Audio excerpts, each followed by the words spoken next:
Central America को काट कर एक कैनाल बनाना ये थोड़ा सनकी सा आइडिया लगेगा, लेकिन ऐसा किया गया जब बनाई गई पैनामा कैनाल।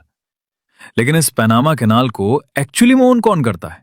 20वीं सेंचुरी की शुरुआत में यूनाइटेड स्टेट्स चाहता था कि अटलांटिक ओशन और पैसिफिक ओशन के बीच की दूरी, जो कि लगभग 11,000 किलोमीटर थी, उसे कम करने के लिए क्यों ना पनामा को काटकर एक कैनाल बना दिया जाए। लेकिन ऐसा पॉसिबल नहीं था, क्योंकि पनामा उस टाइम रिपब्लिक ऑफ कोलंबिया का पार्ट था और कोलंबिया सरकार ने यूएसए को ऐसा करने से मना कर दिया। इसके बाद यूएसए की मदद से पनामा 1903 में आजाद हुआ, जिसके बाद यूएसए को मिला 10 मील चौड़ी स्ट्रिप और यही से पनामा कैनाल बनाया गया। इसके आसपास के एरिया को पनामा कैनाल जोन कहते हैं। अब उसके ऊपर यूएसए की ओनरशिप थी और ये ओनरशिप 1999 तक बरकरार भी रही और इसके ऊपर कोई इंटरफेरेंस ना करे, इसके लिए ट्रीटी ऑफ टोरिहोस कार्टर को साइन किया गया, जिसने अलाउ किया कि अगर इस पनामा कैनाल को कोई खतरा पहुंचता है तो यूएसए अपने मिलिट्री के साथ इंटरवीन कर सकता है। आखिर क्यों इजिप्ट के इस हिस्से को काटकर एक विशाल नहर बनाई गई? 19वीं सदी में जब यूरोप और एशिया के बीच व्यापार तेजी से बढ़ रहा था, तब जहाजों को पूरे अफ्रीका के चारों ओर घूमकर लगभग 20,000 किलोमीटर लंबा रास्ता तय करना पड़ता था, जिसमें कई हफ्ते एक्स्ट्रा लगते थे और लागत भी बहुत बढ़ जाती थी। इसी समस्या ने क्रांतिकारी सोच को जन्म दिया। अगर मिस्र के इस पतले भूभाग को काटकर रेड सी को सीधे मेडिटेरेनियन सी से जोड़ दिया जाए तो सफर हजारों किलोमीटर छोटा हो सकता है। और इसी आइडिया से फ्रांसीसी इंजीनियर फर्दिनांद दे लेसेप्स के नेतृत्व में 1869 में यह नहर बनकर तैयार हुई और इस नहर का नाम हुआ सुएज कैनाल। इसके बाद सफर घटकर लगभग 12,000 किलोमीटर रह गई और यहीं से ग्लोबल ट्रेड ने एक नई रफ्तार पकड़ ली। स्ट्रेट ऑफ हॉर्मुज कहां स्थित है? इसे समझने के लिए पहले हमें देखना होगा अरेबियन पेनिनसुला को। यह दुनिया का एक बहुत ही इंपॉर्टेंट पेनिनसुला है। इसके एक तरफ अरेबियन सी है, जो आगे रेड सी के जरिए मेडिटेरेनियन सी से कनेक्ट होता है। यह कनेक्शन सुएज कैनाल के माध्यम से पॉसिबल होता है। दूसरी तरफ अरेबियन सी आगे जाकर गल्फ ऑफ ओमान में मिलता है और ये आगे पर्शियन गल्फ से जुड़ा हुआ है। इन दोनों खाड़ियों, गल्फ ऑफ ओमान और पर्शियन गल्फ के बीच एक बहुत ही सकरा समुद्री रास्ता स्थित है, जिसे स्ट्रेट ऑफ हॉर्मुज कहा जाता है। ये स्ट्रेट 3 देशों के बीच स्थित है, नॉर्थ में ईरान और साउथ में ओमान तथा यूनाइटेड अरब अमीरात।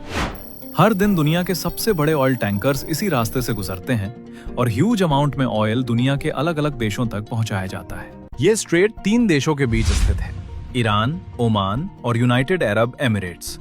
हर दिन दुनिया के सबसे बड़े शिप्स के जरिए इस स्ट्रेट से भारी मात्रा में ऑयल ट्रांसपोर्ट किया जाता है। Strait of Hormuz West Asia में स्थित एक नैरो सी पैसेज है, जो पर्शियन गल्फ को गल्फ ऑफ ओमान से और आगे अरेबियन सी से जोड़ता है। अपने सबसे नैरो पॉइंट पर यह स्ट्रेट लगभग 39 किलोमीटर चौड़ा है, लेकिन शिप्स के लिए एक्चुअल यूजेबल रूट इससे भी काफी छोटा होता है। स्ट्रेट में 2 मेन शिपिंग लेन्स होती हैं।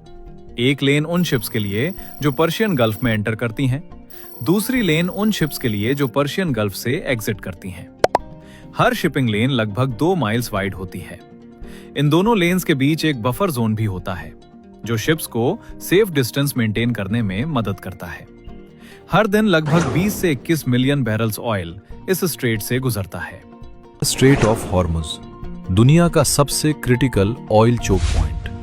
हर दिन मिडिल ईस्ट के बड़े ऑयल प्रोड्यूसिंग कंट्रीज जैसे Saudi Arabia, Iraq, United Arab Emirates, Kuwait, Qatar और ईरान से लाखों बैरल ऑफ क्रूड ऑयल बड़े ऑयल टैंकर शिप्स में भरकर इसी रास्ते से बाहर जाते हैं। ये narrow strategic waterway Persian Gulf को खुले समुद्र से जोड़ता है, इसलिए गल्फ रीजन का ज्यादातर ऑयल एक्सपोर्ट इसी रूट पर डिपेंड करता है। फिर यही एनर्जी दुनिया की सबसे बड़ी इकोनॉमीज तक पहुंचती है, जैसे चाइना, इंडिया, जापान और साउथ कोरिया। इसका मतलब साफ है, अगर कभी स्ट्रेट ऑफ हॉर्मुज ब्लॉक हो जाए तो सिर्फ मिडिल ईस्ट ही नहीं, पूरी ग्लोबल इकोनॉमी में एनर्जी क्राइसिस शुरू हो सकता है। कभी कभी दुनिया की असली पावर वेपन्स नहीं, ज्योग्राफी होती है। ये छोटा सा रास्ता पूरी दुनिया की अर्थव्यवस्था को कंट्रोल करता है। हर दिन दुनिया के लगभग 20% तेल की सप्लाई इसी एक सकरे समुद्री रास्ते से गुजरती है। लेकिन असली चौंकाने वाली बात यह है कि जहाजों के लिए जो एक्चुअल रास्ता है वो सिर्फ 2 मील चौड़ा है। ये है स्ट्रेट ऑफ हॉर्मोज। अब जरा सोचिए, अगर यहां संघर्ष के दौरान इसे कोई पूरा ब्लॉक कर दे तो सब कुछ तुरंत बदल जाएगा। तेल की कीमतें आसमान छूने लगेंगी, शिपिंग धीमी हो जाएगी और हर चीज महंगी होने लगेगी, पेट्रोल से लेकर रोजमर्रा के सामान तक। तो सवाल उठता है, इसे बाईपास क्यों नहीं कर लेते? कुछ एक्सपर्ट्स का मानना है कि बाईपास के लिए ऑयल को सऊदी अरेबिया के अंदर से पाइपलाइनों के जरिए रेड सी तक ले जाया जा सकता है, या फिर यूनाइटेड अरब अमीरात से सीधे गल्फ ऑफ ओमान तक रूट्स बनाए जा सकते हैं। लेकिन मैप पर जो आसान दिखता है वो असल में इतना सिंपल नहीं है, क्योंकि इस पूरे रीजन में 2000 मीटर से ऊंचे पहाड़ों की एक मजबूत दीवार मौजूद है। यहाँ कनाल बनाना मतलब पूरे पहाड़ों को काटना, जिसकी लागत सैकड़ों अरब डॉलर हो सकती है। और अगर ये बन भी जाए तो खतरा खत्म नहीं होगा, बस एक जगह से दूसरी जगह शिफ्ट हो जाएगा। आज स्ट्रेट ऑफ हॉर्मोज, कल कोई और जगह। स्ट्रेट ऑफ हॉर्मोज में टेंशन बढ़ने के बाद अब खतरा पहुंच सकता है बाब अल मंदेब स्ट्रेट तक। ये दुनिया का एक बेहद क्रिटिकल चोक पॉइंट है जो रेड सी को गल्फ ऑफ एडन से जोड़ता है। इसके एक तरफ है यमन और दूसरी तरफ जिबूती। हर साल दुनिया का लगभग 12% ग्लोबल ऑयल शिपमेंट्स इसी रास्ते से गुजरता है। हर दिन यहां से करीब 5 से 6 मिलियन बैरल्स ऑयल गुजरता है और यही रास्ता शिप्स को सुएज कैनाल के जरिए यूरोप तक पहुंचाता है। साथ ही यूरोप और एशिया के बीच होने वाला बड़ा ट्रेड भी इसी रूट पर डिपेंड करता है। अगर यहां इंस्टेबिलिटी बढ़ती है तो ग्लोबल सप्लाई चेन पर सीधा असर पड़ेगा। यानी हॉर्मोज के बाद अगर कोई दूसरा बड़ा रिस्क है तो वो यही है बाब ए मंदेब।